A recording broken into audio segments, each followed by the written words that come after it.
Hi everyone. आज हम अपना GS3 का प्रिपरेशन स्टार्ट करेंगे। GS3 में हम स्टार्ट करेंगे इंटरनल सिक्योरिटी से। इसमें हम विजन का वैल्यू एडेड मटेरियल रीड कर रहे हैं क्योंकि पॉइंट वाइज यूल सी इसमें सारा जो आपका सिलेबस GS3 का मेंशन है ना इंटरनल सिक्योरिटी का, वो पॉइंट वाइज PDF में दिया हुआ है। तो हम इससे स्टार्टिंग करेंगे। आज का जो टॉपिक है वो है basics of cyber security. You will C in the PYQ के इसमें से एटलीस्ट एक साल में एक क्वेश्चन हर बार आया है। मतलब बहुत रेयरली ऐसा होगा कि कभी एक क्वेश्चन स्किप हुआ है, वरना एक एक क्वेश्चन यहाँ पे डेफिनेटली रहता है। तो 10 to 15 मार्क का वेटेज आपका इस टॉपिक का रहता है कि 10 मार्क्स का क्वेश्चन आएगा या 15 मार्क्स का आएगा। पहले हम कंटेंट देख लेते हैं, हमें इसमें क्या क्या पढ़ना है। फर्स्ट ऑफ ऑल हम देखेंगे introduction to cyber security. Cyber space के बारे में पढ़ेंगे, साइबर थ्रेट्स के बारे में है, साइबर क्राइम, साइबर अटैक्स क्या होते हैं, cyber terrorism, cyber warfare, cyber espionage, main cyber players and उनका मोटिव क्या होता है। ठीक है, importance of cyber space, challenges in defending cyber space. ठीक है, तो ये पूरा तो आपका इंट्रो पार्ट में है। देन नेक्स्ट देखिए, साइबर सिक्योरिटी इंडिया में कैसे हम उसको कंप्लीट करने की कोशिश कर रहे हैं कि हम कैसे इसको सिक्योर रखें। तो करंट सिचुएशन है, स्टेप्स जो भी गवर्नमेंट ने लिए हैं साइबर सिक्योरिटी के लिए, लीगल फ्रेमवर्क आप देखेंगे क्या लॉ मेकिंग हुआ है, नेशनल साइबर सिक्योरिटी का स्ट्रैटेजी है इसमें 2020 का, और पहले एक पॉलिसी 2013 में आई थी उसके बारे में पढ़ोगे। IT एक्ट है 2000 का। देन एक ड्राफ्ट है जिसमें information technology intermediate guidelines amendment rules 2018 का जो आया था वो हम देखेंगे, जो डील करता है साइबर क्राइम से। फिर नेशनल डिजिटल कम्युनिकेशन पॉलिसी 2018 का इंस्टीट्यूशनल फ्रेमवर्क है इसमें। Afterwards national cyber security coordination centre NCCC के बारे में पढ़ेंगे। India computer emergency response team CERT-IN सबसे इंपॉर्टेंट है ये। ठीक है, national critical information infrastructure protection centre that is NCIIPC। उसके बाद हम I4C के बारे में पढ़ेंगे जो है Indian cyber crime coordination centre I4C and cyber warrior police force. ठीक है, ये सब जो नेम्स है ना आप डायरेक्टली मेंस में कोट कर सकते हो as an example. Then cyber स्वच्छता केंद्र CSK, कुछ अदर मेजर्स भी हैं इसमें। फिर आपका डिजिटल आर्मी प्रोग्राम है, कॉपरेशन है अदर कंट्रीज के साथ में, ऑडिट है गवर्नमेंट वेबसाइट्स का एंड एप्लीकेशंस, फॉर्मुलेशन है क्राइसिस मैनेजमेंट प्लान का काउंटर करने के लिए साइबर अटैक्स को, टेक सागर प्लेटफॉर्म, ट्रेनिंग है इंफॉर्मेशन सिक्योरिटी पर्सोनल का, भारत NCX। देन चैलेंजेस जो भी हैं हमारे साइबर सिक्योरिटी को लेकर के इंडिया में, स्ट्रक्चरल चैलेंजेस हैं, administrative, human resource related, procedural, then global cyber strategy जो भी हमारी फॉलो हो रही है। फिर इसमें हम देखेंगे हमें ग्लोबल स्ट्रैटेजी की जरूरत क्यों है, की कंपोनेंट्स क्या है इसके, why should India not join these global efforts and क्यों उसको ज्वाइन करना चाहिए, मतलब ओपिनियन यहाँ पे आपको बिल्ट हो जाएगा। फिर global initiatives, way forward. Then miscellaneous में यू विल सी के रैंसमवेयर के साइबर अटैक्स जो हैं उनके बारे में you will get to know. Then जो इशू है एनक्रिप्शन का इंडिया में। फिर एक एक्ट है digital personal data protection act 2023, पहले ये बिल था अभी एक्ट बन गया, इसके बारे में आप पढ़ोगे, इसका बैकग्राउंड, इसके फीचर्स, लिमिटेशंस। फिर आप एज कंप्यूटिंग के बारे में देखोगे, बेनिफिट्स क्या है। फिर इसमें कुछ मेंस के PYQ दिए, उनके खुद के भी क्वेश्चन दिए। ठीक है, तो बेसिकली आपको इंडेक्स देख के पता चल गया होगा कि बहुत ब्रॉडली टॉपिक्स डिस्कस किए गए हैं जिसके बारे में आपको रीड करना है। स्टार्ट करते हैं अब हम इसको। Okay, so we are starting with introduction to cyber security. देखिए, as per the IT act 2000 इसमें साइबर सिक्योरिटी का क्या डेफिनेशन दिया गया है। Cyber security means protecting information, equipment, devices, computer resource, communication device and information stored therein from unauthorized access, use, disclosure, disruption, modification या destruction. ठीक है, काफी सारे वर्ड्स यूज हुए हैं। आपको डेफिनेशन अगर ये याद ना तो आप आसानी वाली कुछ कोई इजी डेफिनेशन किसी और चीज का हो वो याद कर लेना। बेसिकली यहाँ पे ब्रेक डाउन करके अगर बोला जाए तो बेसिकली साइबर सिक्योरिटी क्या है, जो आपकी इन्फॉर्मेशन को प्रोटेक्ट करे, किसी इक्विपमेंट को प्रोटेक्ट करे, कंप्यूटर का रिसोर्स है, डिवाइस है, कोई कम्युनिकेशन का डिवाइस या इन्फॉर्मेशन जो भी स्टोर्ड है उसमें, कि उसको कोई अनऑथराइज एक्सेस ना कर सके, उसका यूज ना कर सके, उसका डिस्क्लोजर भी ना कर सके, उस इंफॉर्मेशन को डिसरप्ट ना कर सके, मॉडिफाई या डिस्ट्रक्ट ना कर सके। ठीक है, तो ये सारे की टर्म्स इसमें यूज किए गए हैं। फिर इसमें एक और इन्फॉर्मेशन आपको दिया है कि according to EY's latest global information safety report. ठीक है, इनका जो रिपोर्ट है, ऐसी रिपोर्ट्स आप अपने भी इंट्रो पार्ट में ना आंसर में लिख सकते हो कि India has one of the highest number of cyber attacks. ठीक है, आप सीधा लिख सकते हो कि EY की latest global information safety report आई है, उसके हिसाब से इंडिया में सबसे ज्यादा highest number of cyber attacks होते हैं। कंट्री का सेकंड रैंक है in terms of targeted attack. ठीक है, ये पूरा आपको फैक्चुअल पार्ट मिल गया अपने आंसर को इंट्रोड्यूस करने के लिए। मतलब इस वैल्यू एडेड मटेरियल में से ना आपको पिक करना पड़ेगा कि आप क्या इंट्रोडक्शन में लिख सकते हो। ठीक है, अब साइबर स्पेस क्या होता है, इंडिया का जो साइबर सिक्योरिटी का पॉलिसी है 2013 का, उसने साइबर स्पेस को डिफाइन किया है कि ये एक कॉम्प्लेक्स एनवायरनमेंट है जिसमें इंटरेक्शन होता है लोगों के बीच में, सॉफ्टवेयर के बीच में और सर्विसेज के बीच में, ठीक है। मतलब you can draw like this के पीपल, सॉफ्टवेयर एंड सर्विसेज, ठीक है, इसके बीच में जो लाई करेगा, ठीक है, मतलब इस तरीके से वेन डायग्राम बनाना कि इसके बीच में जो लाई करेगा that is your cyber space, ठीक है। इस तरीके से डायग्राम बना के आ सकते हो आप एग्जाम में। Supported by world wide distribution of information and communication technologies, devices and networks, okay. Okay, so इसमें हमें याद रखना है कि वर्ल्ड वाइड डिस्ट्रीब्यूशन इन्फॉर्मेशन का हो रहा है, कम्युनिकेशन का हो रहा है, डिवाइसेस और नेटवर्क्स में, ठीक है। उसके बाद देखिए it's a global domain with in the information environment consisting of the interdependent network of information technology infrastructures including the internet, telecommunication network, computer systems and embedded processes and controllers, ठीक है। बहुत technical terms है यहाँ पे, बताया है कि ये बेसिकली ग्लोबल डोमेन है, ठीक है। इसमें इंफॉर्मेशन का होती है बहुत सारी, जो कि इंटरडिपेंडेंट नेटवर्क्स पे भी, मतलब उस पे है, बहुत सारा नेटवर्क है, आईटी इंफ्रास्ट्रक्चर्स है इसमें, इंटरनेट भी आ जाता है, टेलीकम्युनिकेशन नेटवर्क्स भी आ जाते हैं, कंप्यूटर सिस्टम भी आ जाते हैं, प्रोसेसर, कंट्रोलर्स, ये सब होता है। Then next is cyber threat. Cyber threat क्या होता है? Cyber threat can be disaggregated into 4 basket, ठीक है, 4 तरीके से आप इसको पढ़ सकते हो, बेस्ड ऑन दी परपेट्रेटर्स, ठीक है, कि परपेट्रेटर जो है वो क्या करता है एंड इनका मोटिव क्या है। जैसे कि साइबर एस्पियोनेज है, साइबर क्राइम है, साइबर टेररिज्म है, साइबर वॉरफेयर है, ठीक है। तो ये 3 डायमेंशन याद रखना थ्रेट का, एस्पियोनेज, क्राइम, टेररिज्म और वॉरफेयर, ठीक है। Then next is cyber crime and cyber attack. इसको कैसे हम डिफाइन करते हैं? साइबर अटैक जो होता है ना, वो कोई भी टाइप का ऑफेंसिव मैन्यूवर है जो एम्प्लॉयड करा गया है इंडिविजुअल्स या होल ऑर्गेनाइजेशंस के द्वारा, ठीक है। मतलब एक सिंगल पर्सन भी कर सकता है, कोई पूरी ऑर्गेनाइजेशन भी हो सकती है, जो कंप्यूटर्स को टारगेट करेगी, ठीक है, आपके कंप्यूटर इंफॉर्मेशन सिस्टम को टारगेट करेगी, इंफ्रास्ट्रक्चर को या कंप्यूटर नेटवर्क को, विद एन इंटेंशन जिससे वो डैमेज या डिस्ट्रॉय करना चाहेंगे टारगेटेड कंप्यूटर नेटवर्क या सिस्टम को। आफ्टरवर्ड्स ये जो अटैक है ना, आप उसको लेबल कर सकते हो या तो एक साइबर कैंपेन, साइबर वॉरफेयर या साइबर टेररिज्म कह के, depending upon the context, scale and severity of attack, ठीक है, कि क्या इसका स्केल है, क्या कैंपेन है, वॉरफेयर है, टेररिज्म है। Then cyber attack can range from installing spyware on a PC to attempt to destroy the critical infrastructure of the entire nation। तो ये अटैक जो है, आप इसको ये भी बोल सकते हो कि आपने एक स्पाईवेयर डाल दिया एक पीसी में, आप उसकी क्रिटिकल इंफ्रास्ट्रक्चर जो है पूरे नेशन का, उसको डिस्ट्रॉय करने की कोशिश कर रहे हो। फिर आता है साइबर टेररिज्म। बेसिकली इसमें क्या होता है? The act of terrorism related to cyber space, ठीक है, साइबर स्पेस से रिलेटेड कोई टेररिज्म का एक्ट है या एग्जीक्यूट किया गया है साइबर टेक्नोलॉजीज का इस्तेमाल करके, उसको हम साइबर टेररिज्म कहते हैं। Cyber terrorism is the convergence of terrorism and cyber space, ठीक है। बेसिकली टेररिज्म और आपका साइबर स्पेस जब मिलेगा तो ये दोनों मिलकर के क्या बनाएंगे? It will be equal to cyber terrorism, ठीक है। इस तरीके से आप डायग्राम रिप्रेजेंटेशन कर सकते हो।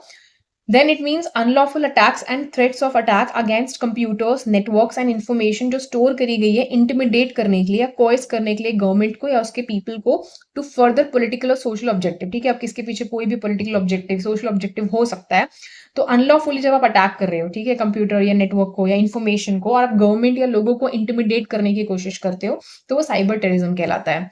Next is further to qualify as cyber terrorism, an attack should result in violence against persons or property, ठीक है। बेसिकली अगर हमें बोलना है कि कोई साइबर अटैक हुआ है, ठीक है, साइबर टेररिज्म हुआ है, तो वो वायलेंस होना चाहिए पर्सन या प्रॉपर्टी के खिलाफ में, और at least cause enough harm to generate fear, मतलब जिससे डर बहुत ज्यादा जनरेट हो जाए, तब उसको साइबर टेररिज्म कहा जाएगा। सीरियस अटैक्स जो होते हैं against critical infrastructures could be acts of cyber terrorism depending upon the impact, ठीक है। अगर मान लो कोई क्रिटिकल इंफ्रास्ट्रक्चर है, उस पर अटैक हो गया, मान लो हमारे डिफेंस का कोई डेटा है, उस पर अटैक हुआ, तो ये क्रिटिकल है हमारे लिए, ठीक है। It should be noted here that if they create panic by attacking critical systems और infrastructure, there is no need for it to lead to violence, ठीक है। सिर्फ पैनिक हो गया तो उससे वायलेंस नहीं होगा, इनफैक्ट ऐसे अटैक्स जो है वो ज्यादा डेंजरस हो सकते हैं। Afterwards, besides terrorists also use cyberspace for purposes like planning terrorist attacks, recruiting sympathizers, communication purposes, command and control, spreading propaganda in form of malicious content, online for brainwashing, funding purpose, etc. Basically यहाँ पे बताया जा रहा है कि देखो, terrorist जो होते हैं ना, वो साइबर स्पेस तो यूज करते ही हैं, ठीक है। Besides terrorist also use cyber space. जैसे वो अपने टेररिस्ट अटैक को प्लान करेंगे, वो सिंपथाइजर्स को रिक्रूट करेंगे, मतलब कम्युनिकेशन भी वो एक तरीके से साइबर स्पेस से ही कर रहे हैं, कमांड कर रहे हैं, कंट्रोल कर रहे हैं, अपना प्रोपेगेंडा फैला रहे हैं, ठीक है, ब्रेन वॉश कर रहे हैं लोगों को, फंडिंग प्रोसेस भी इस तरीके से चल रहा है। It is also use as a new arena for attack, ठीक है, एक न्यू एरिना है in pursuit of the terrorist political and social objective. फिर आते हैं साइबर वॉरफेयर पे। साइबर वॉरफेयर डिफाइन किया गया as the use of computer technology जो कि डिसरप्ट करता है एक्टिविटीज एक स्टेट का या ऑर्गेनाइजेशन का, specially the deliberate attacking of the information system for strategic और मिलिट्री पर्पस। ठीक है, बेसिकली इसमें क्या हो रहा है, कंप्यूटर टेक्नोलॉजी का ही इस्तेमाल किया जाता है और जो एक्टिविटीज है ना स्टेट की, उसको एक तरीके से डिसरप्ट करने की कोशिश की जाती है और ये डेलिबरेट अटैक होता है हमारे इंफॉर्मेशन सिस्टम पे किसी स्ट्रैटेजिक या मिलिट्री पर्पज से। आफ्टरवर्ड देखिए, ये जो हॉस्टाइल एक्शंस होते हैं अगेंस्ट अ कंप्यूटर सिस्टम या नेटवर्क, वो कोई भी फॉर्म ले सकते हैं। On one hand it may be conducted with the smallest possible intervention that allows extraction of the information saw without disturbing the normal functioning of the computer system or network। ठीक है, तो आप इसको मतलब ये स्मॉलेस्ट पॉसिबल इंटरवेंशन से भी हो सकता है जिसमें आपने इन्फॉर्मेशन एक्सट्रैक्ट कर ली, ठीक है, आपने डिस्टर्ब नहीं किया नॉर्मल फंक्शनिंग है कंप्यूटर नेटवर्क का। देन इस टाइप का जो इंटरवेंशन होता है ना, वो कभी नोटिस नहीं किया जाता यूजर के द्वारा। मतलब अगर मान लो मेरा पीसी है, मेरी इन्फॉर्मेशन उसमें स्टोर है, किसी ने उसको डेलिबरेटली साइबर अटैक किया उस पर, ठीक है, तो इसमें मुझे पता ही नहीं चला कि इन्फॉर्मेशन जो है वो चली गई है, and happens on a continuous basis. ठीक है, other type may be destructive in nature which alters, disturb, degrades और destroy any adversaries computer system. इसमें एक डिस्ट्रक्टिव तरीका ये हो सकता है कि वो मेरी इन्फॉर्मेशन को डिग्रेड कर दे, मेरा सिस्टम खराब कर दे, डिस्ट्रॉय कर दे, ऑल्टर कर दे, उस केस में पता चल जाएगा।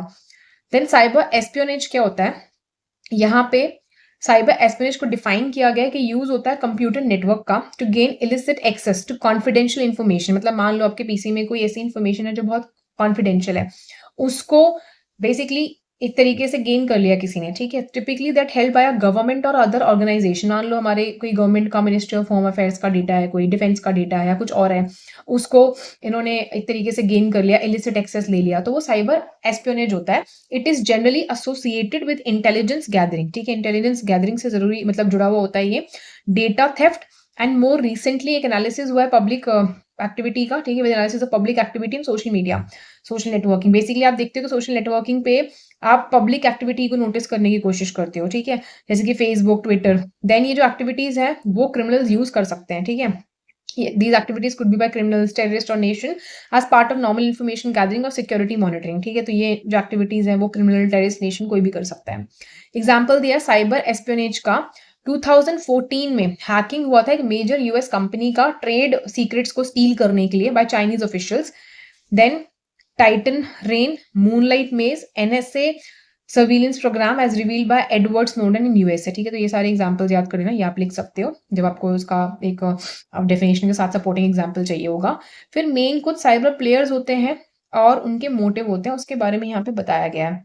देखिए, पहले साइबर क्रिमिनल क्या होता है, seeking commercial gain from hacking banks and financial institutions as well as phishing scams and computer ransomware। Basically मान लो किसी को कोई कमर्शियल गेन करना है, उसने बैंक को हैक कर लिया या कोई फाइनेंशियल इंस्टीट्यूशन को हैक कर लिया, फिशिंग स्कैम कर दिया, कंप्यूटर में रैंसमवेयर डाल दिया, तो ये साइबर क्रिमिनल्स होते हैं।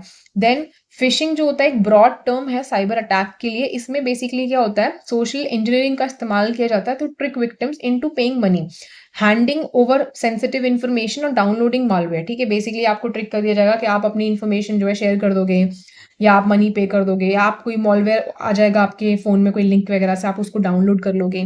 Then cyber terrorist with the mission to penetrate and attack critical assets and national infrastructure for aims relating to political power and branding. ठीक है, बेसिकली यहाँ पे क्या होता है, जब भी साइबर टेररिस्ट एम करते हैं कि वो कोई अटैक करेंगे, पेनिट्रेट करेंगे किसी क्रिटिकल एसेट को या नेशनल इंफ्रास्ट्रक्चर को, तो वो अपने पॉलिटिकल पावर या ब्रांडिंग से रिलेटेड काम के लिए मतलब ये करना चाह रहे हैं कि अटैक करो, हमारा एक पॉलिटिकल पावर क्रिएट होगा।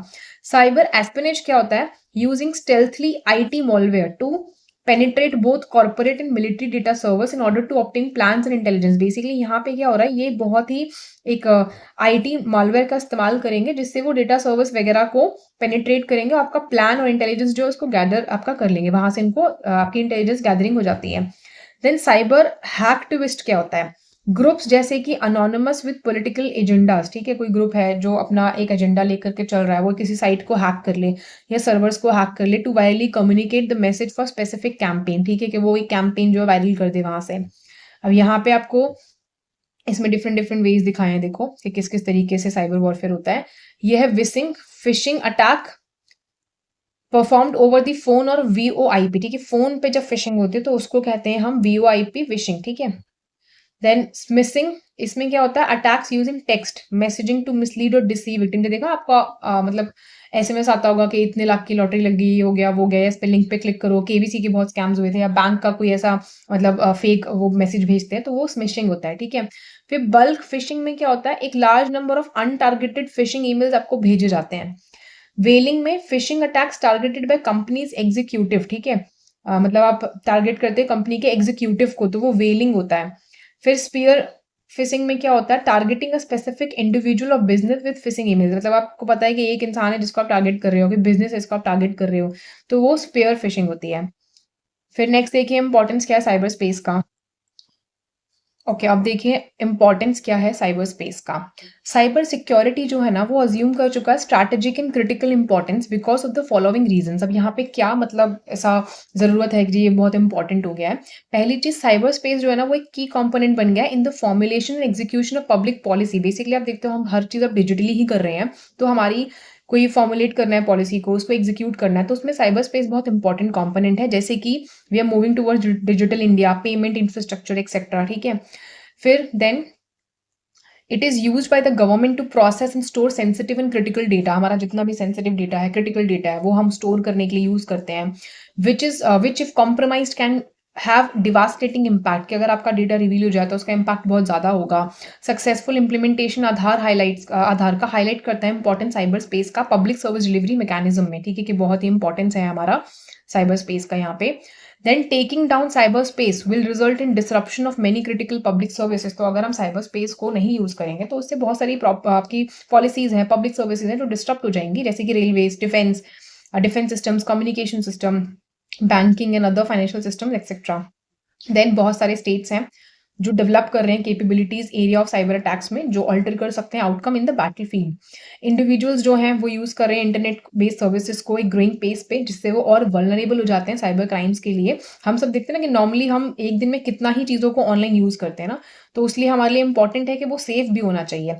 जैसे कि ऑनलाइन बैंक फ्रॉड होते हैं, सर्विलेंस है, प्रोफाइलिंग है, वायलेशन ऑफ प्राइवेसी एक्सेट्रा। जो रीसेंट पुश है towards work from home due to pandemic, वो भी इंक्रीज कर चुका है डिपेंडेंस इंडिविजुअल्स का साइबर स्पेस पे। यूल सी कि बहुत सारे लोग सिर्फ ऑनलाइन ही बैठ के काम कर रहे हैं, तो इस वजह से भी साइबर स्पेस का सिक्योर होना बहुत इंपॉर्टेंट है। अब यहाँ पे आपको कुछ डेटा दिया गया है। It is saying state of India digital economy, कि India has hit 780 million internet users. सोचो हमारे पास 780 मिलियन इंटरनेट यूजर्स हैं। It's internet user base to cross 1 billion by 2030 surpass China, ठीक है। मतलब हम 2030 तक ना हमारे 1 बिलियन यूजर हो जाएंगे, हम चाइना को सरपास कर जाएंगे इंटरनेट यूजर्स के मामले में। देन हमारे पास 350 मिलियन ऑनलाइन ट्रांजेक्शन्स हैं जो जो यूजर्स करते हैं, मतलब इतने यूजर्स हैं जो ऑनलाइन ट्रांजेक्शन करते हैं। इंडियन स्पेंड करते हैं अपना 7.3 hours on phone every day, more than American and Chinese. सोचो आपके ऑलमोस्ट 8 घंटे जो है ना दिन के, वो फोन पे जाते हैं। Paying users in gaming has grown to 110 million, ठीक है, कि हम जो गेमिंग में यूजर्स पे करते हैं वो भी 110 मिलियन है। फिर ओवर 250 मिलियन इंडियंस यूपीआई को यूज करते हैं पेमेंट के लिए। Cost of mobile data India में जो है 0.17 पर डॉलर है, ठीक है। मतलब पर गीगाबाइट ये है कि आप पर गीगाबाइट जो पे करते हो दैट इज $0.17, ठीक है। अब आपको चैलेंजेस दिए गए हैं डिफेंडिंग साइबर स्पेस, कि आप कैसे डिफेंड कर सकते हो, उसमें क्या चैलेंजेस आ रहे हैं। Task of tackling cyber attack is more difficult than conventional threats due to the following reason. तो जो हम साइबर अटैक को बेसिकली टैकल करने की कोशिश कर रहे हैं वो बहुत डिफिकल्ट है, ठीक है। क्या उसके रीजन है, क्या चैलेंजेस आ जाते हैं जब हम साइबर स्पेस को डिफेंड करने की बात करते हैं। पहला, डिफ्यूज्ड एंड इंटेंजिबल थ्रेट, ठीक है। In the absence of tangible perpetrators coupled with low cost of mounting an attack makes it difficult to frame an adequate response। Basically क्योंकि बहुत डिफ्यूज्ड यूज है, ठीक है, इंटेंजिबल थ्रेट है, मतलब आपको नहीं पता कब कहाँ पे ये थ्रेट हो सकता है, तो इसकी वजह से क्या होता है कि आपको नहीं पता कि इसका परपेट्रेटर कौन है, ठीक है। और इसमें बेसिकली क्या है कि आपका जो अटैक है ना, उसका आप इतनी जल्दी टाइमली रिस्पॉन्स भी नहीं कर सकते, तो उस वजह से भी प्रॉब्लम है। डिफिकल्ट टू लोकेट, अटैकर जो है वो मिसलीड कर सकता है टारगेट को इनटू बिलीविंग के जो अटैक है वो कहीं और से आया। मतलब मान लो अगर बंदा सिंगापुर में बैठ करके आपको कोई फ्रॉड कर रहा है, लेकिन उसका जो जहाँ से भी मतलब उसने अपना आईपी एड्रेस वगैरह शो कर रखा है, या उसने वीपीएन इस्तेमाल कर रखा है, या वो इस तरीके से मतलब आपको एक तरीके से डिसबिलीफ में भी डाल सकता है कि आपको लगेगा ये यहाँ नहीं कहीं और है, तो वो अपनी लोकेशन फेक भी कर सकते हैं, ठीक है। Then absence of any geographical constraint, ठीक है, तो बहुत ज़्यादा दिक्कत है ज्योग्राफिकल कंस्ट्रेंट ना होने की। Enabling attackers to launch attack anywhere on the globe, ठीक है, मतलब कहीं पे भी बैठ के इंसान कहीं और अटैक कर सकता है, फाइन। फिर नीड है हमें एक इंटरनेशनल कोऑपरेशन की। अब मान लो ना कोई बंदा अगर यूएसए में बैठ करके चाइना में अटैक करता है या चाइना में बैठ करके यूएसए में अटैक करता है, तो यहाँ पे इंटरनेशनल कोऑपरेशन होना बहुत ज़रूरी है, ठीक है। साइबर स्पेस इनहेरेंटली इंटरनेशनल है even from the perspective of national interest, तो बहुत ज़रूरी है कि ये इंटरनेशनल हो, चाहे वो नेशनल इंटरेस्ट के पर्सपेक्टिव से ही हो। It's not possible for a country कि वो इग्नोर कर सके what is happening in any part of this space if it is to protect the functionality of the cyber space relevant for its own nationals, ठीक है। मान लो हम कोई software use करते हैं, ठीक है, या हम कोई वेबसाइट यूज करते हैं जो फॉरेन वेबसाइट है, तो हमारे लिए पॉसिबल नहीं है ना कि हम अगर उस जगह पे उस स्पेस में कुछ हो रहा है तो हम उसको इग्नोर कर सके, क्योंकि यूजर्स तो हमारे भी है ना उसमें, तो हमारे नेशनल्स के लिए भी वो चीज़ इंपॉर्टेंट है। देन रैपिडली इवॉल्विंग टेक्नोलॉजी, इसमें हमें इन्वेस्टमेंट की बहुत ज़रूरत है, क्योंकि आप देखोगे हर दिन नई टेक्नोलॉजी आ जाती है, तो उसमें इन्वेस्टमेंट बहुत लगेगा। मैन पावर चाहिए, एक इकोसिस्टम चाहिए जो ग्लोबल डेवलपमेंट को ट्रैक कर सके, काउंटर मेजर्स को डेवलप कर सके और कंपटीशन से अहेड रह सके, ठीक है। Non existence of fool proof security architecture, तो बेसिकली हमारे पास कोई फूल प्रूफ सिक्योरिटी आर्किटेक्चर नहीं है, क्योंकि रिसोर्सेज रिक्वायरमेंट जो है हमारे यहाँ बहुत लो है for attackers to launch attacks, ठीक है, coupled with potential bugs in any system. तो लो रिसोर्स रिक्वायरमेंट होने की वजह से वो बहुत ईजिली अटैक कर सकते हैं, लेकिन हमारे पास कोई अच्छा पोटेंशियल बग जो है सिस्टम में, मतलब वो कुछ भी बग डाल देंगे तो हमारा सिस्टम खराब हो जाएगा, जो हम मतलब हमें नहीं पता उसका सोल्यूशन उस टाइम पे हम कैसे करेंगे, ठीक है। तो हमारी ज़रूरत है एक सिक्योरिटी अच्छी होने की कि वो उसको खराब ना कर सके सिस्टम को। फिर ह्यूमन एलिमेंट है एक साइबर सिक्योरिटी में, टारगेट करते हैं यूजर्स को देमसेल्व्स, ठीक है, target users themselves make mistakes and fall prey to cyber attack. Basically क्या होता है, जिसको टारगेट करा गया है वो साइबर प्रे कि मतलब साइबर अटैक के लिए खुद प्रे हो जाता है, क्योंकि इस तरीके से वो आपको मतलब फ्रॉड करने की कोशिश करते हैं। मोस्ट सोफिस्टिकेटेड साइबर अटैक जो है ना have all involve a human element, ठीक है, सब में ह्यूमन एलिमेंट कहीं ना कहीं इन्वॉल्व है। इसमें एग्जांपल दिया है, Stuxnet needed the physical introduction of infected USB devices into Iran's nuclear facilities. The 2016 cyber heist of $950 million जो बांग्लादेश से किया गया था, उसमें गलिबल या कॉम्प्लिसिट बैंकर्स जो थे उनको इन्वॉल्व किया गया था, handing over SWIFT codes to hackers, ठीक है। मतलब सोचो यहाँ पे इतना बड़ा जो फ्रॉड हुआ था उसमें ह्यूमन एलिमेंट इन्वॉल्व था, ठीक है, उनकी हेल्प के बिना नहीं हो पाता। Then challenges are increasing in the cyber domain, आप देखते हो कि आए दिन आपको कुछ ना कुछ नया साइबर अटैक सुनने मिल जाता है किसी ना किसी कंट्री में। अब यहाँ पे आपको बताया कि अटैक क्या होता है, उसका टारगेट क्या होता है, उसका इफेक्ट क्या होता है, ठीक है, ये चीज़ आपको पता होनी चाहिए जब आप एग्जाम्पल लिखोगे। एक होता है इनसाइडर अटैक अनविटिंग बिहेवियर, ठीक है, ये ह्यूमन ऑर्गेनाइजेशन को टारगेट करता है। इसके इफेक्ट ये होते हैं कि डिस इन्फॉर्मेशन फैलेगी, डिस्ट्रैक्शन होगा, कंफ्यूजन होगा, data and policy corruption attacks होते हैं। ये स्पेस मिशन लेयर को टारगेट करता है। डिसरप्शन होता है कमांड कंट्रोल का, बिहेवियरल मैनिपुलेशन होता है। फिर है कोड मैनिपुलेशन या मॉलवेयर, बेसिकली इसमें एप्लीकेशन लेयर को टारगेट किया जाता है, इसमें इनएक्यूरेसीज को इंड्यूस किया जाता है एंड फेलियर्स को। फिर वॉर्म्स हैं, वायरसेस हैं, फ्लडिंग है। इसमें क्या होता है, ऑपरेटिंग सिस्टम या नेटवर्क लेयर को टारगेट करते हैं। इसमें आप देखोगे डिनायल ऑफ सर्विसेज या एक्स्ट्रा फिल्ट्रेशन, एक्सफिल्ट्रेशन हो जाएगा, बेसिकली मतलब आप अपने सिस्टम को एक्सेस नहीं कर पाओगे, ठीक है।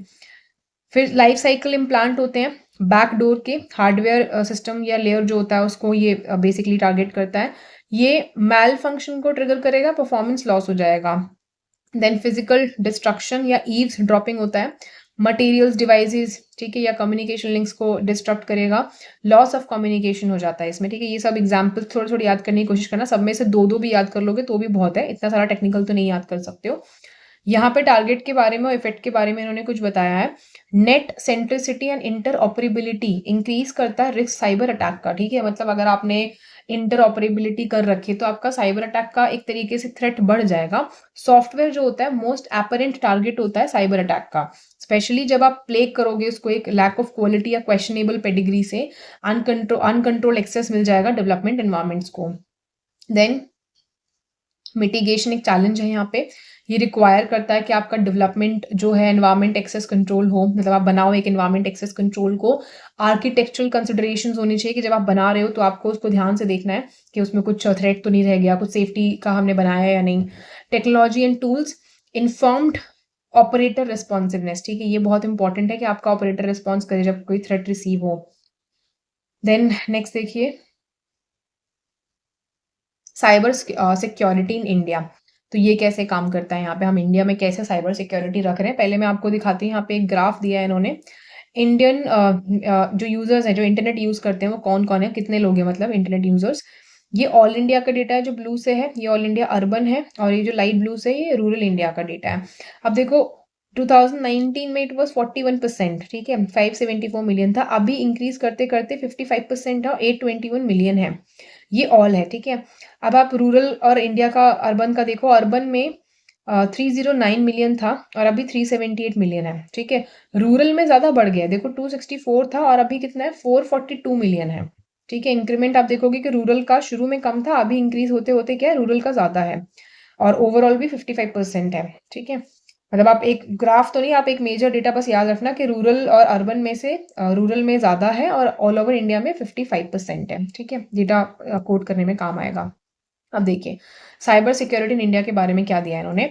India has more than 820 billion, sorry billion million active internet users हैं एट प्रेजेंट। सोचो 820 यूजर्स हैं आपके पास, 820 million users. Over half of them, 442 million के करीब हमारे रूरल पार्ट्स में आते हैं। 2023 में इंटरनेट पेनिट्रेशन जो था वो 8% हर साल, ठीक है, ईयर ऑन ईयर इंक्रीज हुआ। इंडिया का जो इंटरनेट यूजर बेस है वो 1 बिलियन 2030 तक क्रॉस कर जाएगा और सरपास कर जाएगा चाइना को, ठीक है। ये बहुत अच्छा डेटा है, आप 2030 वाला लिख सकते हो अगर ऐसा कोई क्वेश्चन आता है जहाँ रिक्वायरमेंट है। जो पेस है ग्रोथ का of internet usage is pushing us towards pushing us towards a digital society. Basically वही ना कि हम यूजेज बहुत ज़्यादा कर रहे हैं इंटरनेट का, तो हम डिजिटल सोसाइटी के टुवर्ड्स जा रहे हैं। And the government itself has rolled out various programmes digitization of India के लिए, जैसे कि डिजिटल इंडिया प्रोग्राम, ठीक है। अब हमारे पास कोई करंट सिचुएशन का डेटा इन्होंने दिया है, वो देखते हैं। According to national crime records bureau NCRB, India ने राइज देखा है 24% का साइबर क्राइम्स में, जो कि रजिस्टर हुआ है 2022 में कंपेयर टू 2021। तो आप इतना याद रखना कि 21 से 22 में जाते हुए हमारे पास ऑलमोस्ट 24% जो साइबर क्राइम है वो उसका इंक्रीमेंट हमने देखा है। ड्यूरिंग 2022 64.8% जो साइबर क्राइम के केसेस थे वो रजिस्टर हुए थे, ठीक है, 64.8। और ये मोटिव फ्रॉड का था इनका 42,710 out of 65,893 cases, followed by extortion जो कि 5.5% थे। इसमें 3,648 केसेस थे एंड सेक्सुअल एक्सप्लॉइटेशन के 5.2% केसेस थे, जो कि थे 3,434, ठीक है। तो इतना ब्रीफ डेटा याद करने की जरूरत नहीं, बट ओवरऑल याद रखना कि एनसीआरबी के हिसाब से इसमें जंप हुआ है नंबर में अब, ठीक है। देन इंटरनेट क्राइम रिपोर्ट है 2021 की, जिसको रिलीज करता है यूएस से internet crime complaint centre IC3 जो है एफबीआई का। उसने रिवील किया कि इंडिया थर्ड पे आता है in the world among the top 10 countries that are victims of internet crime, ठीक है। सोचो हमारे यहाँ टॉप 20 में से हम थर्ड रैंक पे हैं जो विक्टिम्स है इंटरनेट क्राइम के। उसमें एक ऑर्गेनाइजेशन है इंडिया में जो एवरेज अगर अटैक को फेस करता है वो होता है 2807, ठीक है, 2807 अटैक्स पर वीक आते हैं, जो कि Q1 के हैं 2024 के। 33% ईयर ऑन ईयर इंक्रीज जो है वो उसको one of the most targeted nations worldwide बना देता है। देन जो इम्प्लीकेशन है सिक्योरिटी ऑफ इंडिया का due to cyber attack can be seen from the following example. आप देख सकते हो कि साइबर अटैक का हमारे ऊपर क्या इम्प्लीकेशन होता है। 2012 में एक high profile cyber attack breach करता है email account of about 12,000 people, ठीक है। इसमें ऑफिशियल्स भी थे जो मिनिस्ट्री ऑफ एक्सटर्नल अफेयर्स के थे, ministry of home affairs, defence research and development organisation DRDO से थे, Indo Tibetan border police ITBP से भी लोग थे, ठीक है। सोचो इनका जो एक तरीके से ईमेल अकाउंट है उसमें साइबर अटैक ब्रीच हुआ था मतलब। अब यहाँ पे आपको इन्होंने एक डायग्राम दिखाया कि साइबर सिक्योरिटी का इवोल्यूशन कैसे हुआ है। देखो वायरसेस 1990s में होते थे, उसके खिलाफ हम एंटीवायरस या फायरवॉल का इस्तेमाल करते थे। फिर वॉर्म्स 2000 के करीब आए हैं, इसमें इंट्रूशन डिटेक्शन होता है, प्रिवेंशन होता है, ठीक है। बॉटनेट लेट 2000 से अभी तक चलता आ रहा है, ये DLP एप्लीकेशन अवेयर फायरवॉल्स इन सब चीज़ों में रहता है। फिर APT Insiders current, network flow analysis, ये नेटवर्क पे बेसिकली काम करता है। आपको इसमें और डेटा भी दिया है इन्होंने कि 2013 में एग्जीक्यूटिव डायरेक्टर जो है nuclear power corporation of India NPCIL के स्टेट करते हैं that is company alone was forced to block up to 10 targeted attacks a day, कि भाई इनकी कंपनी हर दिन 10 अटैक को ब्लॉक करती थी। 32 लाख जो डेबिट कार्ड्स हैं वो कॉम्प्रोमाइज हुए थे 2016 में। सोचो 32 लाख कार्ड, ठीक है, कितना बड़ा नंबर है। Hacking of emails and Twitter accounts bye group of hackers जो खुद को लीजन कहते हैं, ठीक है, हु कॉल देमसेल्व्स लीजन। ये जो ग्रुप है ये क्लेम करता है एक्सेस करने के लिए ओवर 40,000 सर्वर्स को इंडिया में, encryption keys and certificates used by some Indian banks and confidential medical data जो हाउस्ड होता है servers of private hospital chains में। मतलब इन सब चीज़ों पे भी आप देखोगे कि इन्होंने एक्सेस किया है, ठीक है। Next is food tech company Zomato discovered that data including names, email IDs and hashed passwords of 17 million users ये stolen किया गया था एक ethical hacker के द्वारा who demanded the company must acknowledge its security vulnerabilities, ठीक है, उन्होंने खुद बताया कि भाई देखो आपकी जो acknowledgement में ये चीज़ आनी चाहिए कि आपकी security vulnerable है and put up for sale on the dark web, ठीक है। then मतलब इससे पता चला ना कि उन्होंने इतना 17 मिलियन यूजर्स का डेटा ले लिया, तो यहाँ पे पता चला कि भी सिक्योरिटी बहुत वल्नरेबल है, ज़रूरत है, उसको उन्होंने उठा के डार्क वेब पे डाल दिया। देन जो ग्लोबल WannaCry रैंसमवेयर है attack took its toll in India with several thousand computers जो लॉक हो गए थे due to ransom seeking hackers, ठीक है, मतलब उन्होंने लॉक कर दिया कि रैंसम मिलेगा उसके बाद खुलेगा वो। Attack also impacted systems belonging to Andhra Pradesh police and यहाँ पे स्टेट यूटिलिटीज जो थी वेस्ट बंगाल की उनको भी इम्पैक्ट किया गया। फिर पेटिया रैंसमवेयर अटैक हुआ 2017 में, उसने इम्पैक्ट किया कंटेनर जो हैंडल करता है फंक्शनिंग एट अ टर्मिनल जो कि ऑपरेट किया जाता है by Danish firm at Mumbai's Jawaharlal Nehru port trust, ठीक है, JNPT पे भी इन्होंने अटैक किया। अब इसमें गवर्नमेंट ने स्टेप्स क्या लिए हैं, सो यहाँ पे बताया गया है कि गवर्नमेंट ने नंबर ऑफ स्टेप्स लिए हैं एक्वायर और इंक्रीज करने के लिए capacity in the field of cyber security. ये लीगल फ्रेमवर्क में आते हैं, institutional framework and other measures जो मेंशन करे गए हैं सेक्शन 2.3, 2.4, 2.5 में रिस्पेक्टिवली। फिर यहाँ पे लीगल फ्रेमवर्क दिया गया है नेशनल साइबर सिक्योरिटी स्ट्रैटेजी 2020, ठीक है, conceptualised by the data security council of India जो कि ये DSCI ने बनाया है, जिसको लेफ्टिनेंट जनरल राजेश पंत जो है हेड करते हैं। इनका फोकस 21 एरियाज पे है, ठीक है, आपको ये याद रखना है कि ये 21 एरियाज पे फोकस करते हैं इंश्योर करने के लिए safe, secure, trusted, resilient and vibrant cyber space for India. Main जो सेक्टर्स हैं इनके फोकस के वो क्या हैं, first is large scale digitization public services का जो फोकस है सिक्योरिटी पे in the early stages of design in all digitization initiatives. पहला ये कि सिक्योरिटी हो, ठीक है, डेवलपमेंट और डेवलपिंग इंस्टीट्यूशनल कैपेसिटी, असेसमेंट के लिए, इवैल्यूएशन, सर्टिफिकेशन के लिए, rating of the core devices and timely report करना वल्नरेबिलिटीज को, इंसिडेंट को, ठीक है। दूसरा है supply chain security, monitoring and mapping of the supply chain of the integrated circuits ICT, तो यहाँ पे मॉनिटर करते हैं, मैपिंग करते हैं सप्लाई चेन का एंड इलेक्ट्रॉनिक्स के प्रोडक्ट्स का, स्केल अप करते हैं प्रोडक्ट के टेस्टिंग को, सर्टिफिकेशन को, लेवरेज करते हैं कंट्री के सेमीकंडक्टर डिजाइन कैपेबिलिटीज को ग्लोबली, स्ट्रैटेजिक, टैक्टिकल और टेक्निकल लेवल पे। देन क्रिटिकल इंफ्रास्ट्रक्चर, जो क्रिटिकल इंफॉर्मेशन का इंफ्रास्ट्रक्चर प्रोटेक्शन है वो है यहाँ पे। इसमें क्या होता है कि इंटीग्रेट करते हैं हम सुपरवाइजरी कंट्रोल को एंड डेटा एक्विजिशन को, जिसको स्काडा सिक्योरिटी कहा जाता है, विद एंटरप्राइज सिक्योरिटी। मॉनिटर करते हैं हम डिजिटाइजेशन डिवाइसेस का, इवैल्यूएट करते हैं सिक्योरिटी डिवाइसेस को, मेंटेन करते हैं एक रेपोजिटरी, वल्नरेबिलिटीज का प्रिपेयर करते हैं aggregate level security baseline, sector का ट्रैक करते हैं उसके कंट्रोल्स को, डिवाइस करते हैं ऑडिट पैरामीटर्स को उनके प्रिपेयर्डनेस के लिए, थ्रेट प्रिपेयर्डनेस के लिए, डेवलप करते हैं उसमें साइबर इंश्योरेंस प्रोडक्ट को, ठीक है। इसमें बहुत कुछ लिखा है, इतना ज़्यादा याद करने की ज़रूरत नहीं है। आई वुड सजेस्ट कि बस ये जो मेन इनका फोकस एरिया लिखा है इन्होंने बस इतना याद कर लो, इससे ज़्यादा क्योंकि वर्ड्स भी नहीं मिलेंगे लिखने के लिए। Then digital payment mapping and modelling जो है डिवाइसेस का एंड प्लेटफॉर्म जो डिप्लॉय करे गए हैं, जैसे कि सप्लाई चेन है, ट्रांसजेक्ट करना एंटिटीज को, payment flows, interfaces, data exchange, routine threat modeling exercises to disclose vulnerabilities, threat research and sharing of threat intelligence, timely disclose करना vulnerabilities को। Then next है state levels security, cyber security।